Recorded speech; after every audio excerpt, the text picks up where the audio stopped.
বাস্তব চিত্র এটা। পশ্চিমবঙ্গের পুলিশ প্রশাসনের যে অবস্থা, তারা তাদের ঊর্ধ্বতনদের কথা ছাড়া তারা এক পা চলতে পারে। যে নির্যাতিতার পরিবারের কাছে শাসক দল, তাদের নেতা এবং বিধায়করা তারা কি ব্যবহার করছে, তারা তাদের পকেটে রাখার চেষ্টা করছে, তারা যাতে মুখ না। নির্যাতিতা পশ্চিমবাংলায় বেড়ে যাচ্ছে। পশ্চিমবঙ্গে আইনের শাসন নেই, শাসকের আইন চলছে।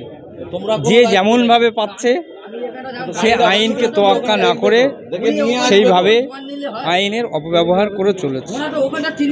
যদি প্রশাসন শক্ত হাতে সব কিছু মোকাবেলা করত, যদি বায়াস্ট হতে না যেত, তাহলে এই ঘটনাগুলো, এই ন্যাক্কারজনক ঘৃণ্য ঘটনাগুলোর সম্মুখীন আমাদের বারবার হতে হতো না, আমাদেরকে দেখতে হতো না। আমরা দেখেছি যে গতকাল এই নির্যাতিতার ওখানে যে এখানকার শাসক দল বিধায়ক, তিনি গিয়ে একেবারে হুমকি দিচ্ছেন এবং বলছেন যে কেস দেব যদি আপনারা আন্দোলন থেমে না যান। কী বলবে? খুবই দুর্ভাগ্যজনক। মানুষের আজকে আমরা দেখেছি যে আরজিকর হসপিটালে যে বোনকে নির্মমভাবে হত্যা করা হলো, তারপরে সারা বাংলা জুড়ে যে আন্দোলনের আওয়াজ উঠেছিল, সে বিচার এখন সে পায়নি। তারও আগে অনেক ঘটনা ঘটেছে, সেখানে কোনো বিচার সেই অর্থে পায়নি, যার ফলে বিচার না পাওয়ার কারণে যারা অপরাধী, যাদের এই মানসিকতাগুলো তারা মনে পোষণ করে, তারা অটোমেটিক তাদের মধ্যে সাহস পেয়ে যাচ্ছে যে আমরা যাই করি না কেন আমরা পার পেয়ে যাব। সেখান থেকে আজকে এই মানসিকতা তৈরি হচ্ছে। আজকে যে ঘটলো, একটা বাচ্চা মেয়ে, তার সাথে যে ঘটনা ঘটলো, এরই ফল আজকে। অর্থাৎ বিচার ব্যবস্থা যদি পঙ্গু হয়ে যায়, প্রশাসন যদি পঙ্গু হয়ে যায়, তাহলে সেক্ষেত্রে সাধারণ মানুষ, তাদের এই দশা আমাদেরকে দেখতে হবে।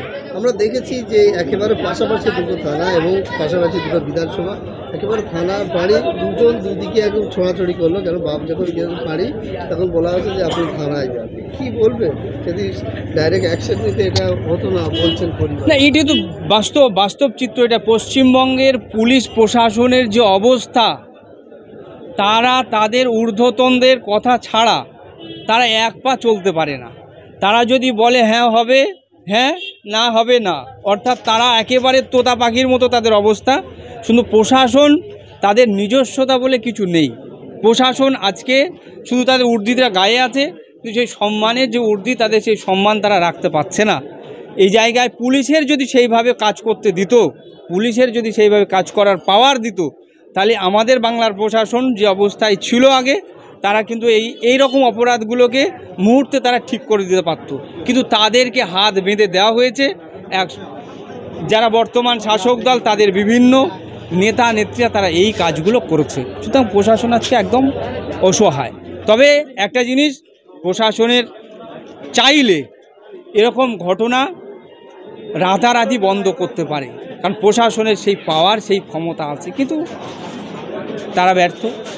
বাংলার মানুষ আজকে অসহায়, তাদের কাছ থেকে সেই সহায়তা না পেয়ে খুবই ন্যাক্কারজনক, পশ্চিমবঙ্গের মানুষ ন্যাক্কারজনক ঘটনা দেখছে।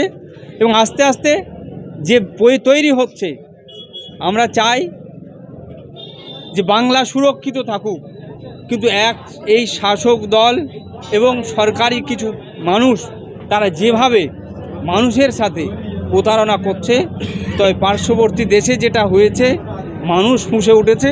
পশ্চিমবঙ্গ হয়তো খুব অদূরে নয়, খুব অদূরেই তারা এই সম্মুখীন না হয় শাসক দল, সরকার, সেটা লক্ষণীয়। আমরা দেখেছি আজকে রবিবার হয়েও বিশেষভাবে একবার হাইকোর্ট আজকের বসে এবং দুটোর সময় যে শুনানি ছিল আজকের, সেই শুনানি রাজ্য সরকারের তরফ থেকে জানানো হয়েছে যে নির্যাতিতার বাবা যেটা চাইবেন সেটা হবে। দেখেন, ওদিকে বলছে নির্যাতিতার বাবা যেটা চাইবে সেদিকে হবে। আপনি এদিকে দেখেন, এসে নির্যাতিতার পরিবারের কাছে শাসক দল, তাদের নেতা এবং বিধায়করা তারা কি ব্যবহার করছে, তারা তাদের পকেটে রাখার চেষ্টা করছে, তারা যাতে মুখ না খুলে। একদিকে তারা যখন বিচারে চাচ্ছে যে হোক, এটা তাদের মুখোশ, কিন্তু তাদের অন্তর হচ্ছে যে না হোক। তাই তো আমরা দেখছি যে আজকে আরজিকর কাণ্ডে যে নির্যাতিতার সাথে যেটা হয়েছে, তাই সেই ধর্ষকদেরকে বাঁচানোর জন্য সরকার বড় বড় উকিলদেরকে সুপ্রিম কোর্টে দাঁড় করাচ্ছে, যাতে নির্যাতিতার বিচারে দেরি হয়। আবার আমরা এটাও দেখছি যে তাদের যেদিন বিচার হওয়ার কথা, শুনানি হওয়ার কথা, সেই দিনটাকে রাজ্য সরকার আবেদন করে পিছিয়ে দিচ্ছে যাতে দেরি হয়। অর্থাৎ আমরা এখান থেকে বুঝতে পারছি রাজ্য সরকারের মুখ আর মুখোশ, এটা বাংলার মানুষ পরিষ্কার হয়ে যাচ্ছে। পুলিশ মাথা ফাটায় কেন?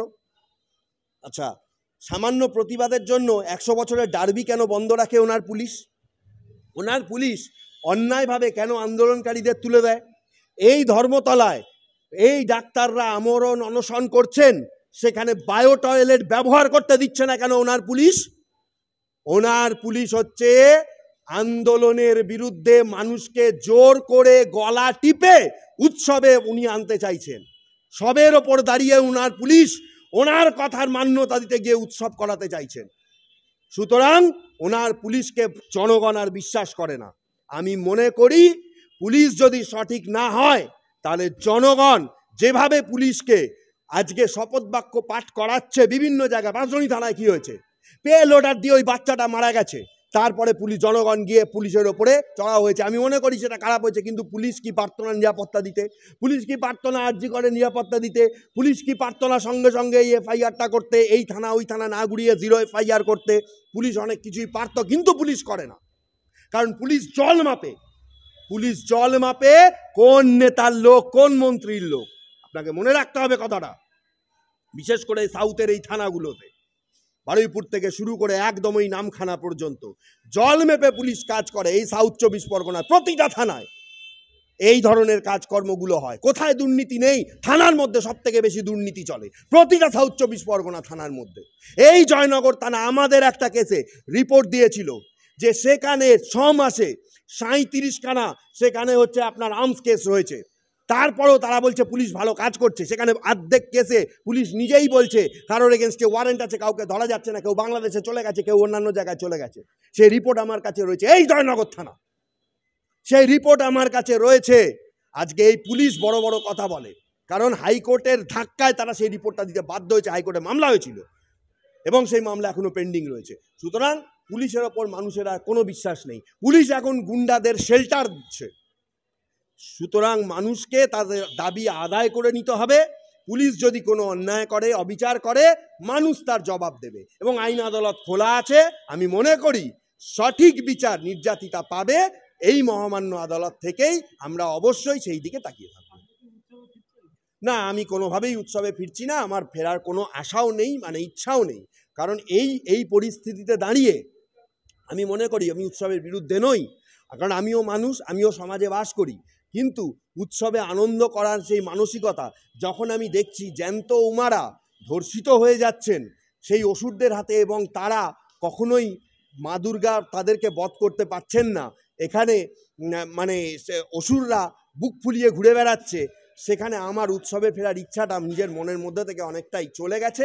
আমি মানে উৎসবে ফেরার আমার সেরকমভাবে কোনো ইচ্ছা নেই।